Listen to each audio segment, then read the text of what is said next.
ஜெபிப்போம். எங்கள் அன்பின் பரம தகப்பனே, துதிக்கிறோம், சோத்துரிக்கிறோம். உலகம் உண்டாவதற்கு முன்னதாகவே நீர் எங்கள் மேல் வைத்த அன்புக்கு நன்றி. அந்த அன்பினால் முது குமாரனாக இயேசு எங்களுக்கு அந்த பூமியிலே இரட்சகராக தந்தில்லைன்றபடினால நன்றி. இயேசு எங்களுக்காக தேவனுக்கு சமமாக இருப்பதை கொள்ளையாடின பொருளாக எண்ணாமல் தாமை பெருமையாக கடிமை ரூபம் எடுத்து மனசு சாயலாக இந்த பூமியில் காணப்பட்டு மாம்சமும் இரத்தமும் உடையவராய் பிறந்தபடினால நன்றி. கல்வாரில் எங்கள் பாவசாமலை ஏற்றுக்கொண்டு எங்களுக்காக ரத்தம் சிந்தி ஜீவனை கொடுத்தீங்க, அதற்காக நன்றி. மரணத்தை ஜெயித்து உயிர்த்தெழுந்து ஜீவனுள்ள நம்பிக்கை கொடுத்து விட்டபடினால நன்றி.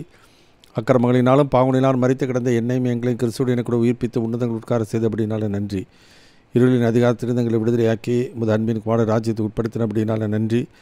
அந்த காலத்தில் எங்களை ஆச்சரியமான ஒளிக்கு வரவழைத்தபடினால நன்றி. இந்த பொல்லாத உலகத்திலிருந்து எங்களை விடுதலை பண்ணி பரலூர் ராஜ்யத்தினுடைய குடிமக்களாய் ஆட்டுக்குட்டியாக ஜீவசில பேர் இருக்கிறபடினால நன்றி. எங்களை திக்கற்றலாக விடாமல் தந்த துணையாளரான பரிசுத்த ஆவியானவராகிய தேற்றரவாளனுக்கு நன்றி. எழுதி கொடுத்த ஜீவனில் வார்த்தைகளுக்கு நன்றி, வாக்குத்தத்தங்களுக்கு நன்றி. அதன்படி உண்மையில் ஒரு போதுமானவருமாய் இருக்கிறவரே, இந்த நாளிலும் நான் தியானிக்கிற வேத வசனங்களை எனக்கும் எங்கள் ஒவ்வொருவருக்கும் ஆசீர்வாதமாக்கி தந்தர வேண்டும் என்று இயேசு கிறிஸ்து நாமத்தில் தாழ்மையோடு வேண்டி கேட்டுக்கொள்கிறோம் பரமபிதாவே, ஆமென்.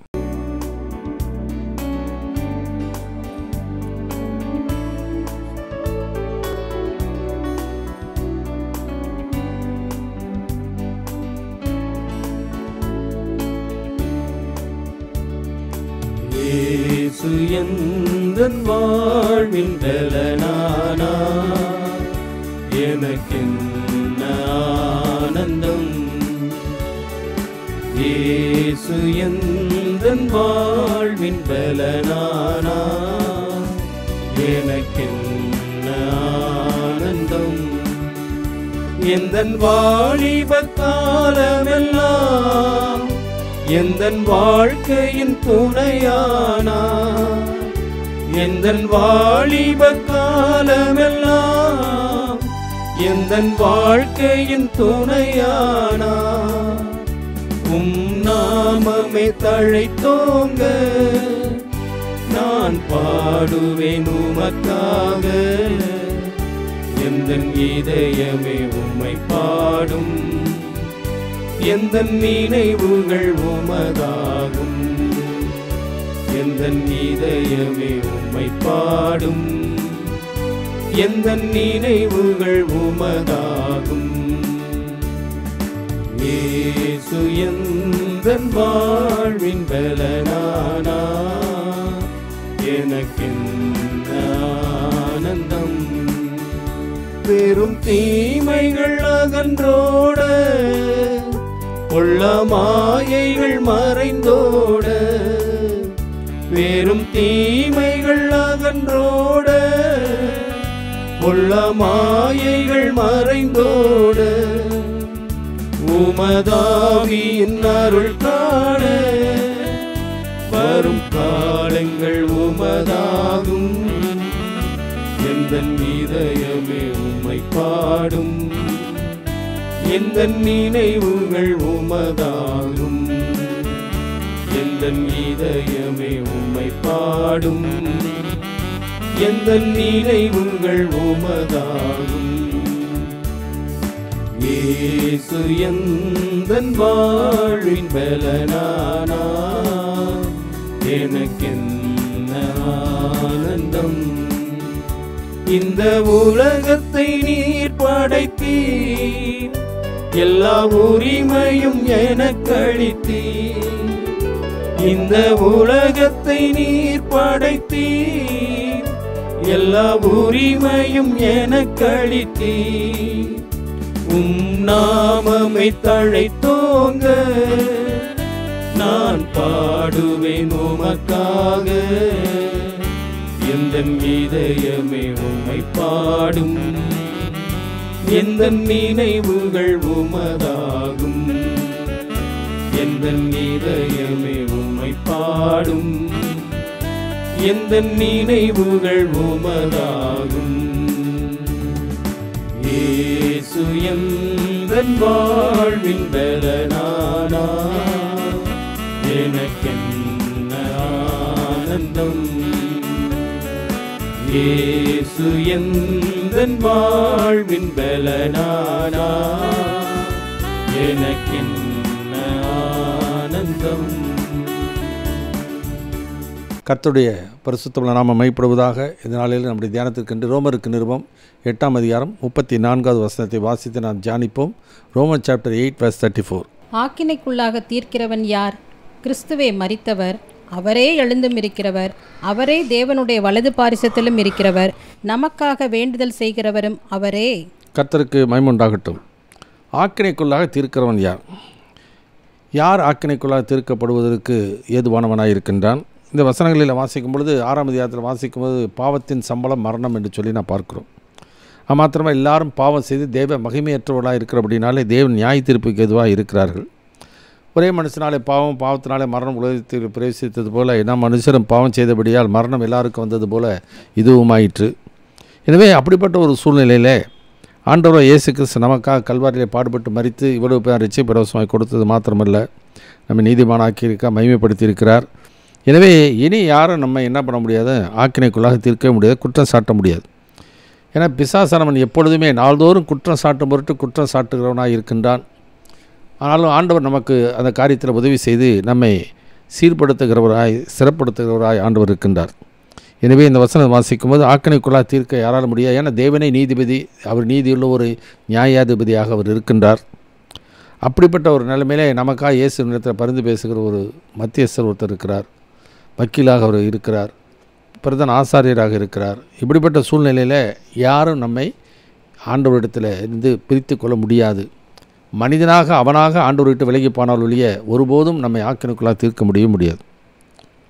அதுக்கு நல்ல ஒரு உதாரணம், அந்த கல்வன் ஆண்டவரே உடைய ராஜ்யத்தை வரும்போது அடையனை நினைத்தருளும் என்றான், இன்றே என்னுடன் கூட பிரகதியில் இருப்பாய் என்று. உலகத்தார் அவனை ஆக்கினைக்குள்ளாக தீர்ந்திருக்கலாம், ஆனால் தேவனுடைய பார்வையிலே அவன் விடுதலையாக்கப்பட்டவன். அதனால தான் ரோமர் 7ஆம் அதிகாரத்தை வாசிக்க, நிர்பந்தமான மனிதன் நான், இந்த மரண சரீரத்தை யார் என்னை விடுதலை ஆக்குவார் என்று சொல்லி சொன்னபடியே நம்முடைய கர்த்தராகிய இயேசு கிறிஸ்து மூலமாக நமக்கு விடுதலை கொடுக்குற ஆண்டவருக்கு சோத்திரம் என்று சொல்லி அவர் கூறுவதை பார்க்கின்றோம். சரி, முதல் காரியம் வாசிக்கும் போது 4 காரியங்களை பார்க்கிறோம். அந்த பகுதியில் தேவனை இயேசுவே மரித்தவர் என்று சொல்லி நான் பார்க்கணும். இயேசு எதற்காக மரித்தார்? வேதத்தில் வாசிக்க ரோமர் 5ஆம் அதிகாரம் 12ஆம் வசனம் வாசிக்கும் பொழுது, ஒரே மனுஷனாலே பாவத்தினாலே மரணமும் உலகத்தில் பிரவேசித்தது போல எல்லாரும் மனிதனும் பாவம் செய்தபடினாலே மரணம் எல்லாருக்கும் வந்தது போல இதுவும் ஆயிற்று என்று சொல்லி நான் பார்க்கிறோம். நாம் பிறக்கும் பொழுதே தேவ மகிமையற்றவர்களாய் பிறக்கிறபடினாலே நம்முடைய துர்க்கணத்திலே நான் உருவானேன், தாய் என்னை பாவத்தில் கர்ப்பம் தரித்தாள் என்று தாவீது சொல்கிறது போல நம்முடைய வாழ்க்கையிலே அந்த நிலைமையிலே பிறக்கிலே வரும்போதே அந்த பிறப்பிலேயே அப்படி உண்டாகிறபடினாலே மரணம் நம்முடைய வாழ்க்கையில் வருகிறது. ஏன்னா அது நியமிக்கப்பட்டிருக்கிற ஒன்று. ஆனால் இயேசு கிறிஸ்து அப்படி இல்லை. இயேசு கிறிஸ்து எந்த பாவமற்றவராய் பரிசுத்தமுள்ளவராய் இந்த உலகத்தில் பிறந்தார், பரிசுத்தமுள்ளவராய் வாழ்ந்தார், பரிசுத்த பலியாக தம்மை ஒப்பு கொடுத்தார். எனவே மரணம் அவரை ஆட்கொள்ள முடியாது. இவர் தான் தன்னுடைய வாழ்க்கையை தம்மை மரணத்திற்கு அவர் ஒப்பு கொடுத்தார் என்று சொல்லி வாசிக்கிறோம். யோவான் எழுதின சுவிசேஷம் 10ஆம் அதிகாரம் 17-18 வசனத்தை வாசிக்கிறோம். John chapter 10 verses 17 and 18. நான் என் ஜீவனை மறுபடியும் அடைந்து கொள்ளும்படிக்கு அதை கொடுக்கிறபடியினால் பிதா என்னில் அன்பாயிருக்கிறார். ஒருவனும் அதை என்னிடத்திலிருந்து எடுத்துக்கொள்ள மாட்டான். நானே அதை கொடுக்கிறேன். அதை கொடுக்கவும் எனக்கு அதிகாரம் உண்டு, அதை மறுபடியும் எடுத்துக்கொள்ளவும் எனக்கு அதிகாரம் உண்டு. இந்த கட்டளையை என் பிதாவினிடத்தில் பெற்றுக்கொண்டேன் என்றார். கர்த்தருக்கு சோத்திரம். இந்த மரணம் என்பதற்கு நீங்களான மனிதன் ஒருவரும் இல்லை, அந்த போருக்கு நீங்களான மனிதன் ஒருவரும் இல்லை என்று சொல்லி பிரசங்கிலே நான் வாசிக்கிறோம். எனவே ஆதாம் மூலமாக என்ன பண்ணுது, மனுக்குலம் முழுவதுமாய் மரணமானது ஆட்கொண்டது. இப்போ மனிதன் இன்றைக்கு பாவத்தின் நிமித்தமாய் கீழ்ப்படியாமல் நிமித்தமாய் ஆண்டவர் என்ன பண்ணுறார், தேவனுடைய நியாயத்தீர்ப்புக்கு ஏதுவாக இருக்கிறான். ஆனாலும் அவனை விடுதலை செய்ய வேண்டும் என்று தேவன் தீர்மானித்து தமது குமாரனை இந்த உலகத்திலே நமக்காக அவர் அனுப்பினார். யோவான் 3:16 வாசிக்கிறோம், தேவன் தம்முடைய ஒரே பேரான குமாரனை விசுவாசிக்கிறவன் எவனோ அவன் கெட்டுப்போகாமல் நித்திய ஜீவனை அடையும்படிக்கு அவரை தந்தருளி இவ்வளவாய் உலகத்தில் அன்பு கூர்ந்தார். இப்போ மனிதன் அந்த மரணத்துக்கு நேராக போகிறபடினாலே அந்த மரண தண்டனையிலிருந்து ஆண்டவர் விடுதலை கொடுக்கிறார். 6:23 ரோமரில் வாசிக்கிறோம், பாவத்தின் சம்பள மரணம், தேவனுடைய கிருபை வரமோ நம்முடைய கர்த்தராயிருக்க இயேசு கிறிஸ்து மூலமாக உண்டாகிற நித்திய ஜீவன். ஏன்னா பாவம் செய்கிற ஆத்மாவே சாகும். அப்போ ஒரு மனிதனுக்கு அந்த பாவத்தின் நிமித்தமாய் மரணம் அவனை ஆட்கொண்டது, மரண தண்டனை அவனுக்கு கிடைக்கிறது. இந்த மரண தண்டனையை ஆண்டவர் ஏற்றுக்கொண்டபடினாலே அவர் தம்முடைய ஆத்மாவை மரணத்திலே மனிதனுக்காக ஊற்றுகிறார். ஒரு மனிதன் 2 மனிதனுக்காக இல்லை, மனுக்குலம் முழுவதுக்குமாக அவர் அந்த தண்டனையை ஏற்றுக்கொள்கிறார். ரோமன் கிருபம் 5ஆம் அதிகாரத்தில் நான் வாசிக்கும் பொழுது இப்படி பார்க்கிறோம். 15வது வசனத்தை வாசிக்கிறோம். Roman chapter 5 verse 15 onwards. ஆனாலும் மீறுதலின் பலன் கிருபை வரத்தின் பலனுக்கு ஒப்பானதல்ல. எப்படியெனில் ஒருவனுடைய மீறுதலினாலே அநேகர் மரித்திருக்க தேவனுடைய கிருபையும் இயேசு கிறிஸ்து என்னும் ஒரே மனுஷனுடைய கிருபையினாலே வரும் ஈவும் அநேகர் மேல் அதிகமாய் பெருகியிருக்கிறது. மேலும் ஒருவன் பாவம் செய்ததினால் உண்டான தீர்ப்பு தேவன் அருளும் ஈவுக்கு ஒப்பானதல்ல. அந்த தீர்ப்பு ஒரே குற்றத்தின் நிமித்தம் ஆக்கினைக்கு ஏதுவாய் இருந்தது. கிருபை வரமோ அநேக குற்றங்களை நீக்கி நீதி விளங்கும் தீர்ப்புக்கு ஏதுவாயிருக்கிறது. எனவே அந்த வசனம் வாசிக்கிறோம். இனிமே ஆக்கினைக்குள்ளாக யாரும் தீர்க்க முடியாது, ஏனெனில் அந்த ஆக்கினையை ஆண்டவர் ஏற்றுக்கொண்டார். நமக்கு சமாதானத்தை உண்டு பண்ணும் ஆக்கினை அவர் மேல் வந்தது என்று சொல்லி நாம் வேதத்தில் வாசிக்கிறோம். மனிதன் தன் வாழ்க்கையில் செய்த எல்லா பாவங்களுக்காகவும் அவர் கல்வாரியில் ஏற்றுக்கொண்டார். அதனால தான் வேதத்தில் நான் வாசிக்கும் பொழுது அவருடைய தம்முடைய ஆத்மாவை மரணத்தில் ஊற்றினார் என்று சொல்லி நான் பார்க்கிறோம். நம்முடைய அக்கிரம நிமித்தம் அவர் நொறுக்கப்பட்டார், நமக்கு சமாதானத்தை உண்டு பண்ணும் ஆக்கு மேல் வந்தது என்று சொல்லி நான் வாசிக்கின்றோம். அவருடைய தழும்புகளினாலே குணமானீர்கள் என்று சொல்லி வாசிக்கின்றோம். இது சரீர சுகத்தை பற்றி இல்லை, ஆன்மீக சுகத்தை பற்றி நாம் வாசிக்கின்றோம். ஏன்னா நாம் பாவத்துக்கு செத்து நீதி கண்டு பிழைத்திருக்கும்படிக்கு அவர் தாமே தம்முடைய சரீரங்களை நம்முடைய பாவங்களை சுமந்தார். அப்போ அவர் தம்முடைய பாவங்களை சுமந்தபடினாலே பாவம் செய்கிற ஆத்மா சாக வேண்டும். அதனால் ஒரு பழைய ஏற்பாட்டில் நியாயப்பிரமாணத்தின்படி ஆத்துமா ஒரு ஆடின் மேலே அவர்கள் தங்கள் கையில் வைத்து பாவத்தை அது மேலே சுமத்துவார்கள். அந்த ஆடு அடிக்கப்படும். ஆனால் ஆடு இந்த மனிதனுக்கு பதிலாக அந்த ஆடு மரணத்துக்குள்ளாக அது தண்டிக்கப்படுகிறது. அதுதான் அந்த நியதி. ஆனால் இன்றைக்கு இயேசு கிறிஸ்து மனுக்குலத்தின் பாவத்திற்காக தம்மையை ஒப்பு கொடுத்தபடினால தான் யோவான் 1:29 வாசிக்கிறோம். மறுநாளிலே இயேசு தண்டத்தில் வருவதைக் கண்டு இதோ உலகத்தின் பாவத்தை சுமந்து தீர்க்க தேவ ஆட்டுக்குட்டி. இப்போ எல்லாருடைய பாவத்தையும் அவர் சுமந்து தீர்த்து விட்டபடினாலே அவரை யார் ஏற்றுக்கொள்கிறார்களோ அவருக்கு இனி ஆக்கினை தீர்ப்பு இல்லை. ஏன்னா இயேசு தான் அந்த மரண தண்டனையை ஏற்றுக்கொண்டார், அந்த ஆக்கினை ஏற்றுக்கொண்டார். நித்திய நரக ஆக்கினையை நம்முடைய வாழ்க்கையில் அவர் ஏற்றுக்கொண்டார். இமேஜின் பாருங்கள், நமக்கு மனிதனுடைய வாழ்க்கையிலே அந்த ஆத்மா நித்தியத்துக்கும் அழுகையும் பற்கடிப்பும் உண்டாக போகிற இடத்திலே அவனுக்கு வர வேண்டிய தண்டனையை ஆண்டவர் ஏற்றுக்கொண்டார். ஆனால் இனி ஒருவன் இயேசு ஏற்றுக்கொண்ட ஒருவனுக்கு அந்த ஆக்கினை தீர்ப்பு கிடையாது. யோவான் எழுதின சுவிசேஷம் 3:18 வசனத்திலிருந்து வாசிக்கிறோம். John chapter 3 verses 18 onwards. அவரை விசுவாசிக்கிறவன் ஆக்கினைக்குள்ளாக தீர்க்கப்படான். விசுவாசியாதவனோ தேவனுடைய ஒரே பேரான குமாரனுடைய நாமத்தில் விசுவாசம் உள்ளவனாய் இராதபடியினால் அவன் ஆக்கினை தீர்ப்புக்கு உட்பட்டாயிற்று. ஒளியானது உலகத்திலே வந்திருந்தும் மனுஷருடைய கிரியைகள் பொல்லாதவைகளாய் இருக்கிறபடியினால் அவர்கள் ஒளியை பார்க்கிலும் இருளை விரும்புகிறதே அந்த ஆக்கினை தீர்ப்புக்கு காரணமாயிருக்கிறது. எனவே தண்டனை அவர் ஏற்றுக்கொண்டார். அந்த தண்டனைக்கு விடுதலைக்கான வழியை ஆண்டவர் அந்த மனுக்குலத்திற்கு அவர் கொடுத்திருக்கிறார். ஆனாலும் மனிதன் என்ன பண்ணுகிறான்? ஆண்டவர் வைத்த அந்த விடுதலையின் வாழ்க்கையை அவன் ஏற்றுக்கொள்கிறதில்ல, இயேசுவை விசுவாசிக்கிறதில்ல. அவன் தன் வாழ்க்கையிலே தன் மனம் போன போக்கில் அவன் போகிறான். அதே மாதிரி வாழ விரும்புகிறான். அதே நேரத்தில் பக்தி முயற்சியிலே அவன் தன் வாழ்க்கையிலே பக்தியாய் வாழ்ந்து அந்த பக்தி முயற்சிகள் அவன் வாழ்க்கையில் அந்த விடுதலை கொடுக்கும் என்று எண்ணி நம்பிக்கொண்டு வாழ்ந்து மோசம் போகிறதை நான் பார்க்கிறோம். அதனால் இயேசு சொல்லுகிறார், மத்தியில் வாசிக்கும் போது கேட்டு போகிற வாசல் விரிவும் வழி விசாலமாக இருக்கிறது, அதில் பிரவேசிக்கிறவர்கள் அநேகர் என்று சொல்லி. அதனால் ஆக்கினைக்குள்ளாக யார் தீர்க்க முடியாது. யார் அவரை விசுவாசித்து ஏற்றுக்கொள்கிறானோ அவனுக்கு அந்த ரட்சிப்பு கிடைக்கிறது. கர்த்தரை இயேசுவை விசுவாசி, அப்போது நீயும் உன் வீட்டாரும் ரட்சிக்கப்படுவீர்கள் என்று சொல்லி வேதத்தில் வாசிக்கிறோம். எனவே இயேசுவை ஏற்றுக்கொண்டு இரட்சகராக ஏற்றுக்கொண்ட ஒருவருடைய வாழ்க்கையில் இனி ஆக்கினை தீர்ப்பு இல்லை. ஏன்னா அவர்களுக்காக இயேசுவை அந்த மரண தண்டனையை நித்திய நரக ஆக்கினை ஏற்றுக்கொண்டார். அதாவது யோவான் 5:24 இயேசு கிறிஸ்து கூறும்பொழுது இப்படி கூறுகிறார். John chapter 5 verse 24. என் வசனத்தை கேட்டு என்னை அனுப்பினவரை விசுவாசிக்கிறவனுக்கு நித்திய ஜீவன் உண்டு. அவன் ஆக்கினை தீர்ப்புக்குட்படாமல் மரணத்தை விட்டு நீங்கி ஜீவனுக்குட்பட்டிருக்கிறான் என்று மெய்யாகவே உங்களுக்கு சொல்லுகிறேன். எனவே அந்த இயேசுவை என்ற வார்த்தையை ஒருவன் ஏற்றுக்கொள்கிறால் அவன் இயேசுவை ஏற்றுக்கொள்கிறான். என்னை ஏற்றுக்கொள்கிறவன் என்னை அனுப்பினவரை ஏற்றுக்கொள்கிறான் என்று சொல்லி இயேசு சொல்லுகிறார். எனவே தேவன் தான் நீதியுள்ள நியாயாதிபதி, நீதியுள்ள தண்டனையை செலுத்த வேண்டும். அந்த நீதியுள்ள தண்டனையை ஆண்டவர் ஏற்றுக்கொண்டார். அந்த நீதியுள்ள தண்டனை அவரை ஏற்றுக்கொண்டபடினாலே அவரை விசுவாசிக்கிறவனுக்கு அந்த தண்டனையிலிருந்து அவனுக்கு விடுதலை கிடைக்கிறது. எனவே இனி அவரை யாரும் ஆக்கினைக்குள்ளாக தீர்க்க முடியாது. ஏன்னா இயேசுவே அவர்களுக்காக மரித்தவர் என்று சொல்லி நான் பார்க்கிறோம். ரெண்டாவது, இயேசுவை மரித்தவர் மாத்திரமல்ல, அவரை எழுந்தும் இருக்கிறவர். இப்போ இயேசுவை நாம் விசுவாசித்து ஏற்றுக்கொள்ளும் பொழுது இந்த உலகத்திலே நாம் பாவிகள் அல்ல என்கிற நிலைமையிலே இருந்து அப்படியே மரித்து போய்விட்டோமானால் அது தேவையே இல்லாமல் போயிடுது. தெய்வமும் தேவையில்லை, ரட்சிப்பதும் தேவையில்லை. ஏன்னா ரட்சிக்கப்படாத மக்களும் வாழ்ந்து மரிக்கிறார்கள், ரட்சிக்கப்பட்டவரும் வாழ்ந்து மரிக்கிறார்கள், கடவுள் இல்லை என்று சொல்கிறவரும் வாழ்ந்து மரிக்கிறார்கள். அப்படி என்றால் இந்த உலகத்தோடு கூட நம்முடைய வாழ்க்கை போய்விடுகிறது அல்ல. ஆனால் நமக்கு ஆண்டவர் ஒரு நித்திய வாழ்வை வாக்கு பண்ணியிருக்கிறார். நித்திய மகிமையில் கொண்டு போய் சேர்க்க விரும்புகிறார். மனித நித்திய நரக ஆக்கினையிலே போய்விடாமல் அவனுக்கு விடுதலை கொடுத்து அவனை உன்னதமான நிலைமையிலே கொண்டு வைக்க வேண்டும் என்று ஆண்டவர் தீர்மானம் பண்ணினார். அதற்காக இயேசு இந்த உலகத்தில் இரட்சகராக அவரை அனுப்பினார். அந்த இரட்சகராக இயேசு அனுப்பினபடினாலே அவனுடைய வாழ்க்கையிலே அந்த உயிர்த்தெழுதல் வேண்டும். ஏன்னாக்கா ஆதியாகமம் புத்தகம் 2ஆம் அதிகாரம் 7வது வசனத்தை வாசிக்கும் பொழுது மண்ணிலிருந்து அவனை உருவாக்கி அவன் நாசிலே சுவாசத்தை ஊதி அவனை ஜீவ ஆத்மாவை ஆக்கினார் என்று சொல்லி வாசிக்கின்றோம். Man became a living soul, ஜீவனுள்ள ஒரு ஆத்மாவாக. அந்த ஜீவனுள்ள ஒரு ஆத்மாவாக இருந்ததுனால தான் ஜீவனுள்ள தேவனோடு கூட அவனுக்கு உறவு இருந்தது. என்றைக்கு அவன் கீழ்ப்படியாமல் போனானோ அன்றைக்கு அந்த ஆத்மா செத்தது. அந்த ஆத்மா ஜீவன் அற்று போயிற்று, தேவனோடு கூட இருந்த உறவு அற்று போயிற்று. எனவே தேவனுடைய சமூகத்தை விட்டு அவர்கள் துரத்தப்பட்டார்கள். அந்த துரத்தப்பட்ட நிலைமையில தான் மனிதன் இன்றைக்கு இந்த உலகத்தில் என்ன பண்ணுகிறான், அநேக பக்தி முயற்சிகள், சடங்கு சம்பிரதாயங்கள் மூலமாய் மறுபடியும் அந்த உறவை ஏற்படுத்தி கொள்ள வேண்டும் என்று விரும்புகிறார். உலகத்தில் ஒரு மனிதன் வாழ்ந்து கொண்டு இருக்கிற ஒரு மனிதன் திடீர்னு இறந்து விட்டார்.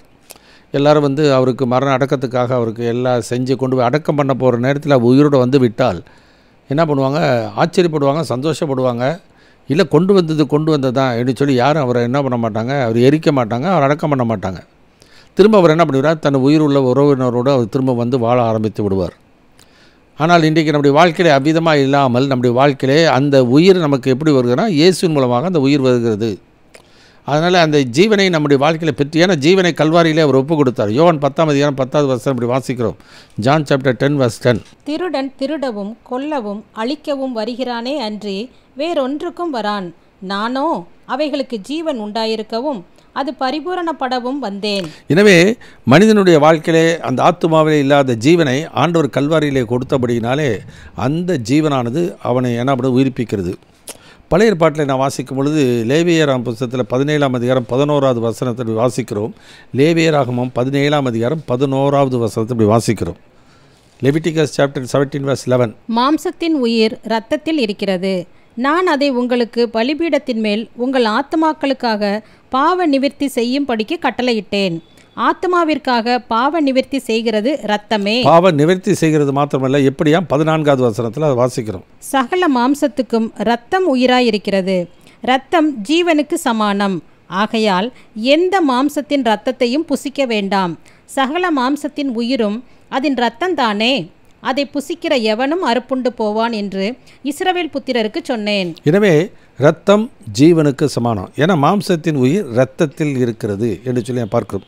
இந்த உலகத்தில் நாம் அடிக்கடி செய்தித்தாளில் நாம் பார்ப்போம், மூளை சாவு அடைந்தவர்கள், ஆக்சிடெண்ட்லேயே ஏதோ ஒரு இதில் மூளை சாவு அடைந்தவர்களாக இருந்தால் அவங்க என்ன பண்ணுறாங்க, அவருடைய உறுப்புகளை எல்லாம் எடுத்து மற்றவர்களுக்கு என்ன பண்ணுறாங்க, அதை பொறுத்துக்கிறதை நான் பார்க்குறோம்.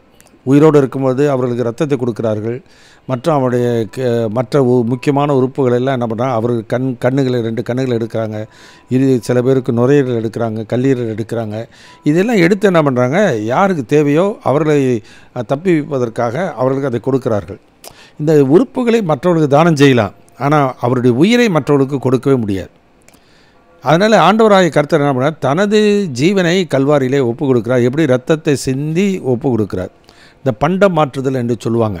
அதாவது முன்னாடி இப்போல்லாம் அந்தந்த தேசத்தில் பணம் வைத்திருக்கிறார்கள், அது என்ன விலையோ அந்த விலைக்குரிய பணத்தை கொடுத்து விட்டால், கிரயத்தை கொடுத்து விட்டால் அதற்கு அந்த பொருளை நாம் வாங்கி கொள்ளலாம். இப்போ நம்முடைய வாழ்க்கையில் ஜீவனுக்கு சமமாக இருப்பது ஜீவன் ஒன்று தான். அதனால் இயேசு என்ன பண்ணுறார், மனிதன் இழந்து போன ஜீவனை பெற்றுக் கொடுவதற்காக அவர் தமது ஜீவனை கொடுக்கின்றார். ஏன்னாக்கா அந்த ஜீவன் அவருடைய சரீரத்தில் இரத்தத்தில் இருக்கிறது. இரத்தம் ஜீவனுக்கு சமானம். இப்போ ஒரு மனிதனுடைய 2 கண்கள் என்ன பண்ணால் 2 பேருக்கு கண்ணை வைக்கலாம். ஒரு மனிதனுடைய 2 கண்ணை எடுத்துகிட்டு ஒருத்தருக்கு ஒரு கண்ணு இன்னொருத்தருக்கு ஒரு கண்ணு வைக்கலாம். அதுபோல் தேவனுடைய அந்த ஆவியினால் என்ன பண்ணுகிறான், யாரெல்லாம் விசுவாசிக்கிறார்களோ அவருடைய ஆத்மாவை எல்லாம் ஆண்டவர் உயிர்ப்பிக்கிறார். ரோமர் 8ஆம் அதிகாரத்தில் நான் வாசிக்கும் பொழுது இவ்விதமாக 8ஆம் அதிகாரம் 9ஆம் வசனத்தை வாசிக்கலாம். Roman chapter 8:9. தேவனுடைய ஆவி உங்களில் வாசமாயிருந்தால் நீங்கள் மாம்சத்திற்குட்பட்டவர்களாய் இராமல் ஆவிக்குட்பட்டவர்களாய் இருப்பீர்கள். கிறிஸ்துவின் ஆவி இல்லாதவன் அவருடையவன் அல்ல. மேலும் கிறிஸ்து உங்களில் இருந்தால் சரீரமானது பாவத்து நிமித்தம் மரித்ததாயும் ஆவியானது நீதி நிமித்தம் ஜீவனுள்ளதாயும் இருக்கும். அப்ப ஜீவனுள்ளதா இருக்கும். அந்த ஆத்மா அந்த ஆவியானது ஜீவனுள்ளதாக மாறிவிடுகிறது. 1 யோவான் 5:12 வாசிக்கும் பொழுது, குமாரனை உடையவன் ஜீவனை உடையவன், தேவனுடைய குமாரன் இல்லாதவன் ஜீவன் இல்லாதவன். ஏன்னா இயேசு இதை சொன்னார், நானும் அவைகளுக்கு ஜீவன் உண்டாயிருக்கவும் அது பரிபூர்ணப்படவும் வந்தேன் என்று சொல்லுகிறார். அப்போ ஜீவன் உண்டாயிருக்க வேண்டும்னா அதற்கு முன்னதாக அந்த ஜீவன் இல்லை. அதான் எபேஸ் 2:1 வாசிக்கும் பொழுது அக்கிரமங்களினாலும் பாவங்களினாலும் மரித்தவர்களாக இருந்த உங்களை உயிர்ப்பித்தார் என்று சொல்லி நான் பார்க்கிறோம். எனவே இனி யாரும் நம்முடைய வாழ்க்கையிலே நம்ம ஆக்கினைக்குள்ளாக தீர்க்க முடியாது. இயேசுவை மரித்தவர், அவர் எழுந்தும் இருக்கிறவர், மரணத்தை அவர் ஜெயித்து விட்டார். மரணத்துக்கு அதிகாரியாகிய பிசாசானவனை தனது மரணத்தினாலே அழித்து விட்டார் என்று சொல்லி எபிரேயருக்கு 2ஆம் அதிகாரம் 14-15 வாசிக்கிறோம். Hebrew chapter 2:14 and 15. ஆதலால் பிள்ளைகள் மாம்சத்தையும் இரத்தத்தையும் உடையவர்களாயிருக்க அவரும் அவர்களைப் போல மாம்சத்தையும் இரத்தத்தையும் உடையவரானார். மரணத்துக்கு அதிகாரியாகிய பிசாசானவனை தமது மரணத்தினாலே அழிக்கும்படிக்கும் ஜீவகாலமெல்லாம் மரண பயத்தினாலே அடிமைத்தனத்திற்குள்ளானவர்கள் யாவரையும் விடுதலை பண்ணும்படிக்கும் அப்படியானார். இன்னொரு வசனம் வாசிப்போம். கொலோசியருக்கு எழுதின நிருபம் 2ஆம் அதிகாரம் 12வது வசனத்தை வாசிப்போம். Colossian chapter 2:12 onwards. ஞானஸ்நானத்திலே அவரோடே கூட அடக்கம் பண்ணப்பட்டவர்களாகவும் அதிலே அவரை மரித்தோரிலிருந்து எழுப்பின தேவனுடைய செயலின் மேலுள்ள விசுவாசத்தினாலே அவரோடே கூட எழுந்தவர்களாகவும் இருக்கிறீர்கள்.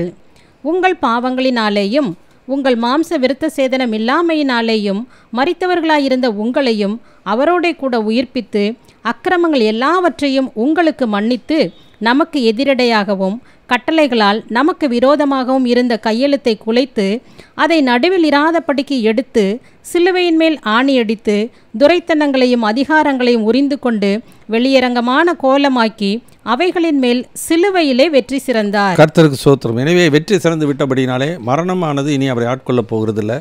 பரிகரிக்கப்படும் கடைசி சத்துரு மரணம், அதை ஆண்டவர் ஜெயித்து விட்டார். ஆனால் இனி மரணம் நம்மை ஆட்கொள்ள முடியாது, மரண தண்டனை வர முடியாது. நம்மை ஆண்டவர் என்ன பண்ணுறார்? நம்முடைய ஆத்மாவை உயிர்ப்பித்து விடுகிறார். அந்த வசனத்தில் நான் வாசிக்கும் பொழுது ஞானஸ்தானத்திலே அவரோடு கூட அடக்கம் பண்ணப்பட்டவர்களாகவும் அதிலே அவரை மரித்தோர்ந்து எழுப்பின தேவனுடைய செயலின் மேலுள்ள விசுவாசத்தினாலே அவரோடு கூட எழுந்தவர்களாயும் இருக்கிறீர்கள் என்று சொல்லி எழுந்தவர்களாயும் இருக்கிறோம். எனவே எழுந்தவர்களாக இருக்கிறோம் என்று சொன்னால் இயேசு எல்லாருக்காகவும் கல்வாரியில் பாடுபட்டு மரித்தார். இன்றைக்கு என்ன பண்ணுறாங்க? இந்த ஞானஸ்தானத்தில் இன்றைக்கி பொதுவாக எல்லா சபைகளிலும் ஞானஸ்தானம் கொடுக்கும்போது என்ன பண்ணுறாங்க? அவள் தண்ணியிலே முழுகும் பொழுது இயேசுவோடு கூட அவர் மரிக்கிறார், எழுந்திருக்கும் பொழுது இயேசுவோடு கூட அவர் எழுந்திருக்கிறார் என்று சொல்கிறார். இது தவறான ஒரு விளக்கம், வியாக்கியானம். ரோமர் 6:3 வாசிக்கும் பொழுது கிறிஸ்து இயேசுவுக்குள்ளாக ஞானஸ்தானம் பெற்ற நாம் அனைவரும் அவருடைய மரணத்திற்குள்ளாக ஞானஸ்தானம் பெற்றதை அறியாமல் இருக்கிறீர்களா?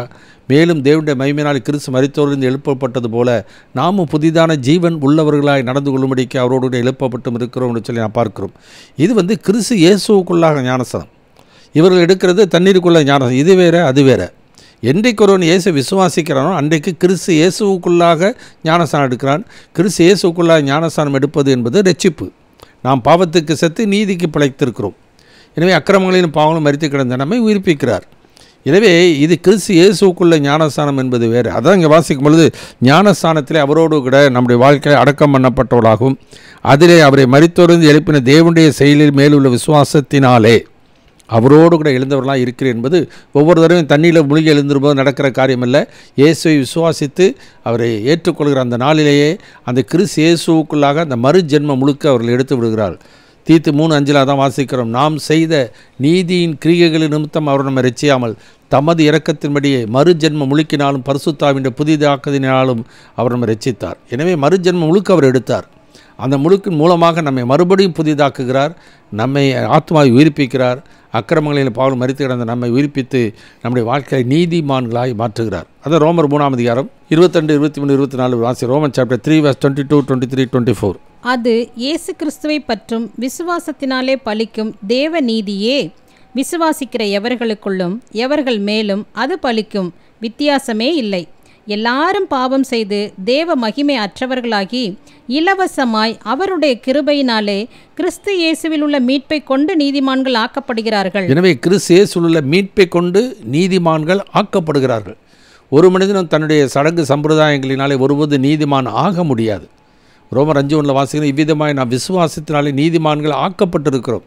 எனவே தேவனே நம்மை நீதிமான் ஆக்கிவிட்டபடினாலே இனி யாரும் நம்மை ஆக்கினைக்குள்ளாக தீர்க்க முடியாது. ஒரு காலத்தில் நான் அக்கிரமக்காரன், ஒரு காலத்தில் தேவனுடைய சமூகத்தை நிற்பதற்கு தகுதியற்றவனாய் நான் இருக்கிறேன். ஆனால் என்றைக்கு நான் இயேசு ஏற்றுக்கொண்டு விட்டானோ அந்த நாளிலே அவன் தேவனுடைய சமூகத்திலே வந்து சேரும் ஸ்லாக்கியத்தை, அவருடைய சமூகத்தை நாடும் ஸ்லாக்கியத்தை அவன் பெற்றுக்கொள்கிறான், நீதிமான் ஆக்கப்படுகிறான், தேவனுக்கு ஏற்புடையவன் ஆக்கப்படுகிறான் என்று சொல்லி வேதத்திலே நான் வாசிக்கின்றோம். எனவே நம்முடைய வாழ்க்கையிலே அந்த நீதிமான் தேவனுக்கு நீதிமான் என்றால் தேவனுக்கு ஏற்புடைய நிலை. அதனால ரோமர் 1:17 இப்படி வாசிக்கிறோம். Roman chapter 1:17. விசுவாசத்தினாலே நீதிமான் பிழைப்பான் என்று எழுதியிருக்கிறபடி விசுவாசத்தினால் உண்டாகும் தேவ நீதி விசுவாசத்திற்கென்று அந்த சுவிசேஷத்தினால் வெளிப்படுத்தப்படுகிறது. இன்னொரு வசனம் வாசிப்போம். 1 கொரிந்தியர் புத்தகம் 6ஆம் அதிகாரம் 9-10 வசனத்தை வாசிக்கிறோம். 1 கொரிந்தியர் சாப்டர் 6 verses 9 and 10. அநியாயக்காரர் தேவனுடைய ராஜ்யத்தை சுதந்தரிப்பதில்லை என்று அறியீர்களா? வஞ்சிக்கப்படாதிருங்கள். வேசி மார்க்கத்தாரும் விக்கிரக ஆராதனைக்காரரும் விபச்சாரக்காரரும் சுய புணர்ச்சிக்காரரும் ஆண் புணர்ச்சிக்காரரும் திருடரும் பொருளாசைக்காரரும் வெறியரும் உதாசீனரும் கொள்ளைக்காரரும் தேவனுடைய ராஜ்யத்தை சுதந்தரிப்பதில்லை. உங்களில் சிலர் இப்படிப்பட்டவர்களாய் இருந்தீர்கள். ஆயினும் கர்த்தராகிய இயேசுவின் நாமத்தினாலும் நமது தேவனுடைய ஆவியினாலும் கழுவப்பட்டீர்கள், பரிசுத்தமாக்கப்பட்டீர்கள், நீதிமான்கள் ஆக்கப்பட்டிருக்கிறோம். எனவே தேவனாலே நாம் கழுவப்பட்டோம், தேவனாலே நாம் நீதிமான் ஆக்கப்பட்டிருக்கிறோம், தேவனாலே நாம் எழுப்பப்பட்டிருக்கிறோம். எனவே இனி நம்மை யாரும் ஆக்கினைக்குள்ளாக தீர்க்க முடியாது. என இயேசுவை மரித்தவர். ஆனால் 1 கொரிந்தியர் 15:14 வாசிக்கும் பொழுது கிறிஸ்து உயிர்த்தெழாவிட்டால் என்னுடைய பிரசங்கம் விருதா, உங்கள் விசுவாசமும் விருதா. எனவே இன்றைக்கு நம்முடைய ஆத்மாவை உயிர்ப்பித்து விட்டபடினாலே, ஆத்மாவில் ஜீவன் வந்து விட்டபடினாலே நமக்கும் தேவனுக்கும் அந்த ஜீவன் அந்த உறவு மறுபடியும் ஏற்பட்டு விட்டது. தேவனுக்கு ஏற்பட்ட நிலை அடைந்து விட்டோம், நீதிமான் ஆக்கப்பட்டு விட்டோம். இதுதான் ஆதியிலே மனிதனை படைக்கும் பொழுது அவ்விதமாக தான் படைத்தார். எபேசியர் நிருபம் 4ஆம் அதிகாரத்தில் வாசிக்கும் பொழுது முந்தின நடக்கக்கூடிய மோசப்போகும் இச்சைகளால் கெட்டுப்போகிற பழைய மனிதனை களைந்து போட்டு உங்கள் உள்ளத்தில் புதிதான ஆவி உள்ளவர்களாகி மெய்யான நீதியிலும் பரிசுத்தத்திலும் தேவனுடைய சாயலாக சிருஷ்டிக்கப்பட்ட புதிய மனிதனை தரித்து கொள்ளுங்கள். அப்போ தேவனுடைய சாயலாக நாம் படைத்தப்பட போடும்போது மெய்யான நீதியிலும் பரிசுத்தத்திலும் ஆண்டவர் உண்டு பண்ணினார். ஒரு உன்னதமான ஒரு அந்தஸ்திலே உன்னதமான நிலையை தான் படைத்தார். ஆனால் கீழ்ப்படியாமல் நிமித்தமாக அந்த நிலையை அவன் இழந்து விட்டான். எனவே தண்டனைக்கு ஏதுவான ஒரு நிலைமை. ஆனால் ஆண்டவராக இயேசு மூலமாக அந்த உன்னத நிலைமையை நாம் மறுபடியும் பெற்றுக்கொள்கிறோம். அதனால் இனி நம்மை யாரும் ஆக்கினைக்குள்ளாக தீர்க்க முடியாது. ஏன்னா 1 கொரிந்தியர் புத்தகம் 1ஆம் அதிகாரம் கடைசி 2 வசனம் வாசிப்போம். 1 கொரிந்தியர் சாப்டர் 1 லாஸ்ட் 2 verses. அந்தபடி நீங்கள் அவராலே கிறிஸ்து இயேசுவுக்குட்பட்டிருக்கிறீர்கள். எழுதியிருக்கிறபடி மேன்மை பாராட்டுகிறவன் கர்த்தரை குறித்தே மேன்மை பாராட்டத்தக்கதாக அவரே தேவனால் நமக்கு ஞானமும் நீதியும் பரிசுத்தமும் மீட்புமானார். எனவே இயேசுவே நமக்கு ஞானம், நீதி, அந்த நீதி அவர் மூலமாக தான் நமக்கு கிடைக்கிறது. 2 கொரிந்தியர் 5:21 வாசிக்கும் பொழுது நாம் அவருக்குள் தேவனுடைய நீதி ஆகும்படிக்கு பாவம் அறியாத அவரை நமக்காக பாவமாக்கினார். எனவே இன்றைக்கு நம்முடைய வாழ்க்கையிலே நாம் மரித்தவர்கள் மாத்திரமல்ல, உயிரோடு ஆத்மாவை உயிர்ப்பித்து விட்டார். உயிர்ப்பித்து விட்டது மாத்திரமல்ல, நம்முடைய வாழ்க்கையில் நீதிமான்கள் அந்த நீதியை நமக்கு தந்துவிட்டார். அந்த நீதிமான் ஆக்கப்பட்டிருக்கிறோம். அதனால் வெளிப்படுத்தல் 22:11-12 வாசிக்க நீதி உள்ளவன் இன்னும் நீதி செய்யட்டும், அந்த உன்னத நிலையை தக்க வைத்து கொள்ளட்டும் எப்பொழுதுமே என்று சொல்லி அங்கே வேதத்தில் வாசிக்கிறோம். எனவே 2வது காரியம், ஆக்கினவர்களாக தீர்க்கிறவன் யார்? இயேசு மரித்தவர் மாத்திரமல்ல, அவரை எழுந்தும் இருக்கிறவர். அவர் எழுந்திருக்கிறதுபடினாலே அவரை விசுவாசிக்கிறவனுடைய ஆத்மாவையும் அவர் உயிர்ப்பிக்கின்றார், அவனை நீதிமான் ஆக்குகிறார். எனவே தேவனுக்கு ஏற்படைய நிலையை அவன் இயேசுவின் மூலமாக தேவனாலே பெற்றுக்கொள்கிறபடினாலே இனி அவனுக்கு ஆக்கினை தீர்ப்பு இல்லை. 3வது காரியம் அதில் வாசிக்கும் பொழுது இயேசு மரித்தவர் அவரே தேவனுடைய வலது வாரசத்தில் வீற்றிருக்கிறவர். ஏன் இயேசு தேவனுடைய வலது வாரசத்தில் வீற்றிருக்க காரணம் என்ன?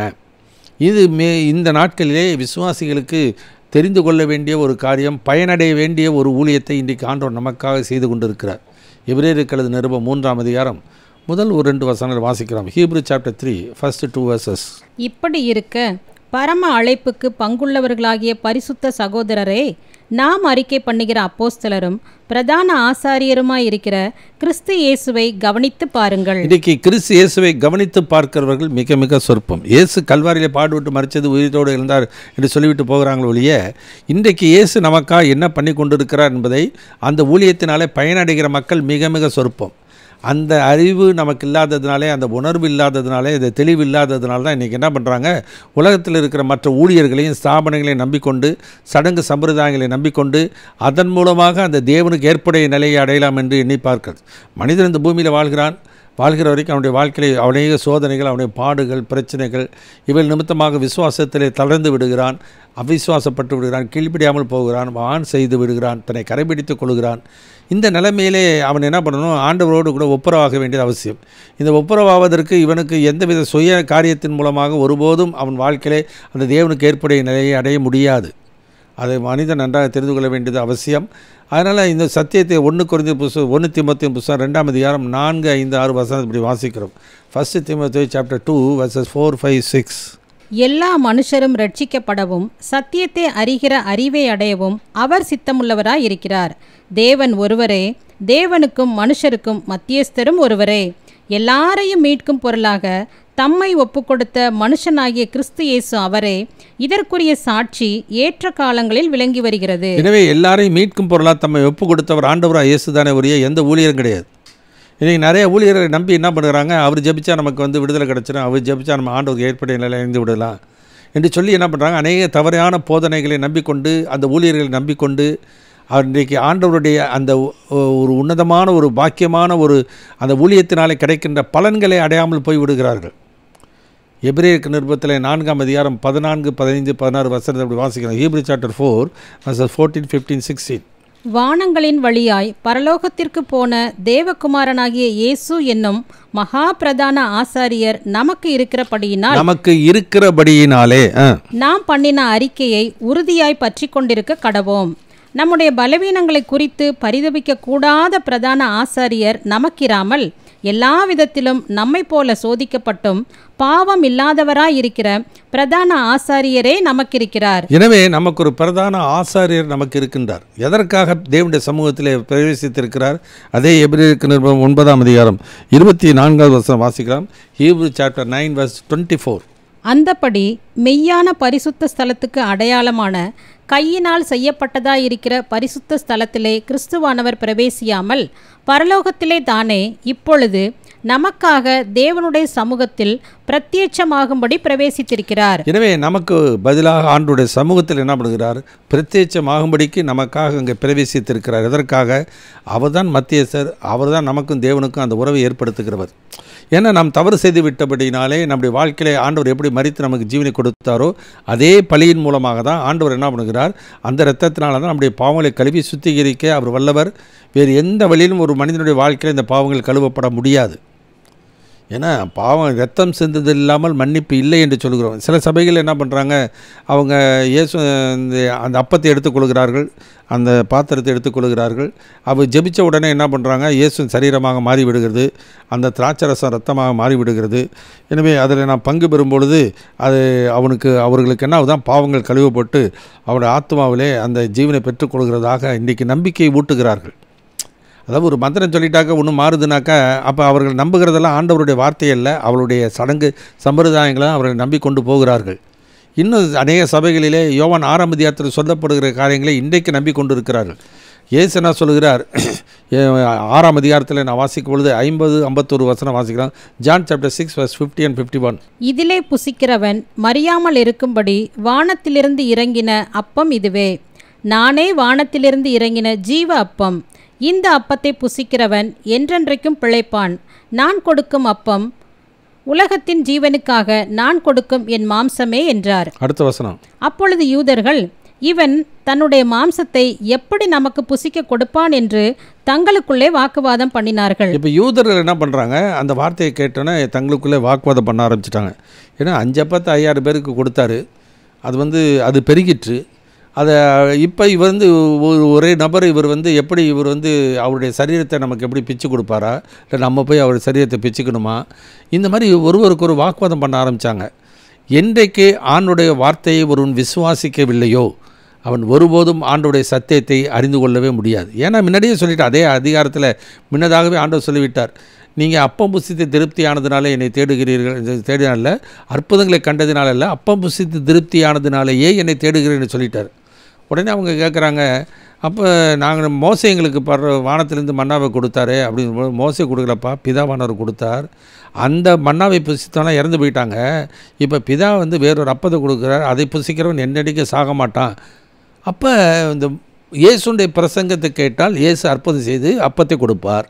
அப்போ என்றென்றைக்கும் சாகாமல் இருக்கிறதுக்கு ஒரு அப்பனா அதுக்கு நாங்கள் என்னங்க செய்யணும்? அந்த அப்பத்தை சாப்பிட்றதுக்கு நாங்கள் பிரசங்கத்தை கேட்கணும். இந்த அப்பத்தை சாப்பிட்றதுக்கு நாங்கள் என்ன பண்ணணும் அப்படின்னா 6ஆம் அதிகாரம் 27வது வசனத்தில் இயேசு சொல்லுகிறார். John chapter 6:27. அழிந்து போகிற போஜனத்திற்காக அல்ல, நித்திய ஜீவன் வரைக்கும் நிலைநிற்கிற போஜனத்திற்காகவே கிரியை நடப்பியுங்கள். அதை மனுஷகுமாரன் உங்களுக்கு கொடுப்பார். அவரை பிதாவாகிய தேவன் முத்திரித்திருக்கிறார் என்றார். அப்பொழுது அவர்கள் அவரை நோக்கி, தேவனுக்கேற்ற கிரியைகளை நடப்பிக்கும்படி நாங்கள் என்ன செய்ய வேண்டும் என்றார்கள்.